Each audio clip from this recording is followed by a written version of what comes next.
Idina Menzel has spoken about the personal significance of the character Elsa from the Frozen films, describing her as a role model who no longer apologizes for who she is. This reflection comes as Menzel prepares to voice the character once again in the upcoming third installment. At an event previewing the film, she discussed how Elsa's journey has influenced her own approach to owning her power and finding greater comfort in that process.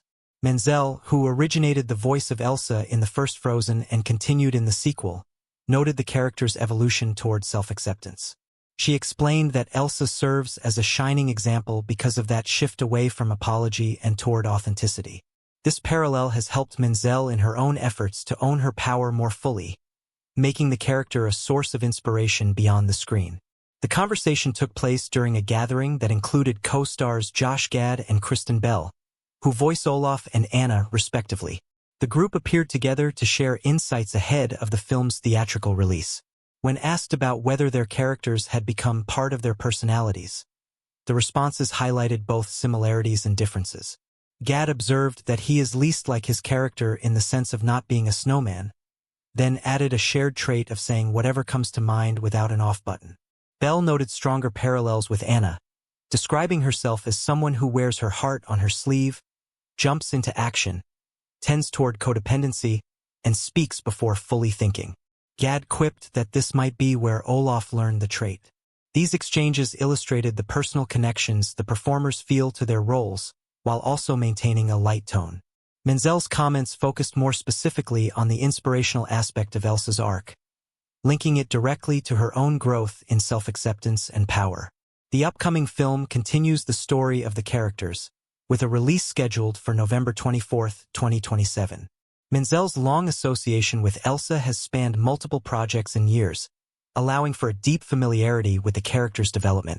From the initial exploration of isolation and fear to the later embrace of identity and connection, Elsa's path has offered layered material. Viewing that progression as a model for personal ownership of power adds a reflective dimension to the work. The event provided an opportunity for the principal voice cast to engage with the material and with one another in a public setting.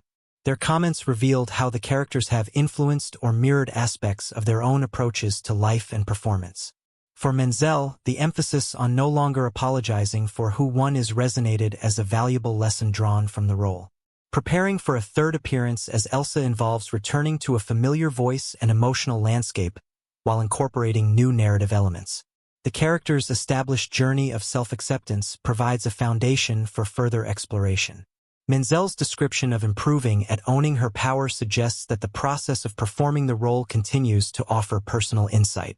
The collaborative dynamic among the three performers was evident in the shared conversation. Their ability to bounce observations off one another created a sense of ongoing ensemble connection, even outside of recording sessions. Bell's identification with Anna's impulsiveness and emotional openness, combined with Gad's humorous take on Olaf's lack of filter, complemented Menzel's more introspective remarks about Elsa. Frozen 3 builds on the world and relationships established in the previous films. The continued involvement of the original voice cast maintains continuity for audiences who have followed the characters across installments. Menzel's reflections add a layer of personal meaning to that continuity, framing the work as both professional and formative. In discussing Elsa as a role model, Menzel highlighted the shift from apology to ownership. This evolution within the character mirrors broader themes of self-realization that have resonated with many viewers. Applying that lesson to her own life demonstrates how fictional arcs can influence real personal development. The event's focus on previewing the film allowed for both promotional discussion and candid sharing. By addressing the question of character influence directly, the performers offered audiences a glimpse into the relationship between role and actor. Menzel's specific emphasis on power and authenticity provided a clear through line from the character's story to her own experience. As the release date approaches, anticipation centers on how the narrative will continue the themes of identity, family, and self-acceptance. Menzel's preparation for the role includes not only the vocal performance but also an ongoing engagement with the character's significance. Her comments suggest that this engagement remains meaningful and productive. The lighter observations from Gad and Bell balanced the more reflective tone of Menzel's remarks. Their willingness to acknowledge both differences and similarities with their characters contributed to an open and engaging exchange. This range of perspectives illustrates the varied ways performers can relate to the material they bring to life. Menzel's status as the voice of Elsa across the series positions her uniquely to speak about the character's impact. The progression from the first film through the second and into the third has allowed for sustained development of both the role and the personal insights drawn from it. Owning power without apology emerges as a central takeaway from that process. The scheduled release in late 2027 provides a substantial window for production and refinement of the film. During this period, the voice cast's continued involvement ensures consistency in the characters' vocal identities and emotional cores. Menzel's reflections indicate T material. As Frozen 3 moves toward its release, these insights offer a window into the meaning the work holds for one of its central performers. Reports have described a decision by Taylor Swift to distance herself from the daughters of Blake Lively, framing it as one of the most difficult choices she has faced. The move comes amid a reported fallout in the friendship between the two, which intensified following legal matters involving Lively and another party. An insider account indicated that severing the connection with the children was particularly painful because of the close bond Swift had previously shared with them. The decision was presented as necessary given the broader circumstances, with the aim of achieving a clean and total break. Despite the difficulty and the affection involved, the choice was made to prioritize the overall separation. Another source noted that the distancing occurred a few months earlier after discussion with her partner, who supported the assessment that it was the appropriate step. The perspective shared was that maintaining a close relationship with the children while having virtually no relationship with their parents did not feel healthy or realistic at the present time. Looking ahead, there is hope that once the girls reach adulthood and can make independent decisions, reconnection could become possible if they choose it.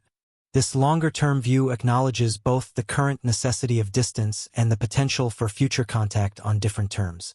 The reported bond had been evident in earlier public moments, including references in creative work and on-stage comments that highlighted the significance of the children's names within a particular album. Those earlier expressions of connection underscore the depth of the relationship that made the later decision challenging. The shift to distance reflects the impact of the larger interpersonal and legal developments on personal ties. Neither party has publicly addressed the rumors of a fallout in detail, allowing the insider accounts to shape much of the available narrative.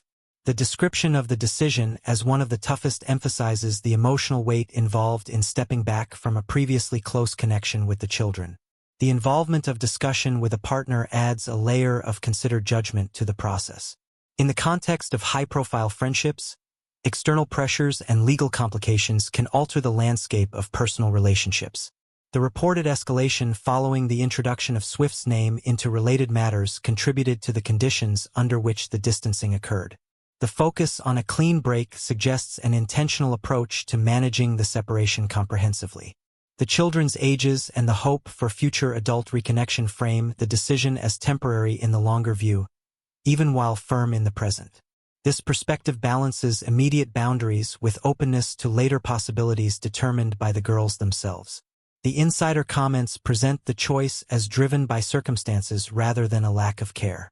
Previous creative and public acknowledgments of the bond provide contrast to the current distance. References that incorporated the children's names into artistic work and on-stage remarks illustrated a level of personal investment that made the subsequent decision especially difficult. Those earlier moments remain part of the shared history even as the present relationship has changed. The reported timeline places the decision several months prior to the most recent accounts, following consultation and agreement on the right course. This sequence indicates a deliberate process rather than an abrupt reaction. The emphasis on health and realism in maintaining relationships under strained parental dynamics further explains the rationale. Public attention on the friendship status has grown alongside the legal developments, creating a backdrop against which personal decisions are scrutinized. The accounts of the distancing from the children specifically highlight the human cost of the broader rift. By focusing on the difficulty of the choice and the underlying affection, the reports convey the complexity involved. The hope for reconnection once the girls are of age introduces a forward-looking element. It acknowledges that the current boundaries may not be permanent and that future agency belongs to the children. This aspect of the narrative softens the finality of the break while still affirming its present necessity. In navigating high-visibility personal relationships, decisions about maintaining or limiting contact often involve careful weighing of multiple factors. The reported discussion with a partner and the conclusion that distance was required reflect that kind of evaluation. The resulting clean break aims to create clarity amid complicated circumstances. The absence of direct public statements from either side leaves room for the insider perspectives to define the available understanding. Those perspectives consistently return to the difficulty of the decision and the genuine care that made it hard. The combination of affection and necessity forms the core of the described choice. Earlier public expressions of connection, whether through artistic references or live comments, established a foundation of warmth that the later distance contrasts with.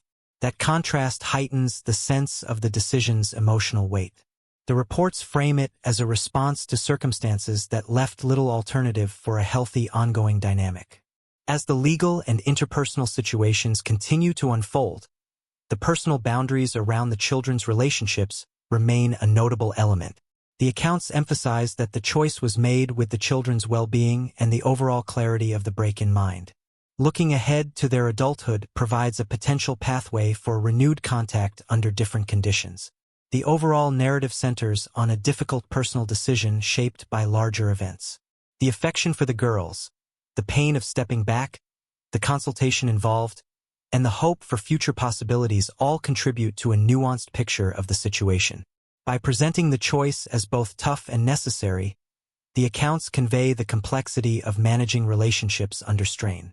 In the end, the reported distancing reflects an effort to align personal connections with the realities of the broader fallout. The emphasis on a clean break, the acknowledgement of difficulty, and the openness to later reconnection together outline a considered approach to a challenging set of circumstances. Article 6. Rewritten text concerning Hayden Panettiere's friend Clayton Johnson and the final text.